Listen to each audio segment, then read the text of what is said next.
नमस्कार दोस्तों। देखिए आज का हमारा वीडियो है किरचॉफ लॉ। किरचॉफ लॉ के अंदर दो रूल आते हैं, यानी दो लॉज आते हैं, एक किरचॉफ फर्स्ट लॉ और एक Kirchhoff second law. Kirchhoff first law को हम क्या बोलते हैं? Junction rule. और किरचॉफ सेकंड लॉ को हम बोलते हैं लूप रूल। देखिए आज हम जानेंगे जंक्शन रूल क्या होता है, यानी कि किरचॉफ फर्स्ट लॉ क्या होता है।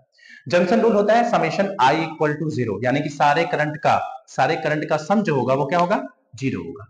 यानी कि सपोज करिए कि अगर I1 करंट और I2 और I3 ये तीनों करंट अगर जा रही है तो इनका जो एक जंक्शन होगा, ठीक है, उस पे करंट क्या होगी? जीरो होगी। जैसे अगर मान लीजिए यहाँ पे I1 I2 I3 करंट अगर जा रही है तो हमने I1 I2 I3 करंट को ले लिया, सबका सम, यानी कि जो करंट बाहर निकली हुई है इसका डायरेक्शन चेंज होने की वजह से इसका साइन क्या हो जाएगा? नेगेटिव हो जाएगा। यानी कि जो I4 करंट है वो माइनस I4 हो जाएगा और I5 करंट है माइनस I5 करंट हो जाएगा और जो I6 करंट है वो माइनस I6 करंट हो जाएगा।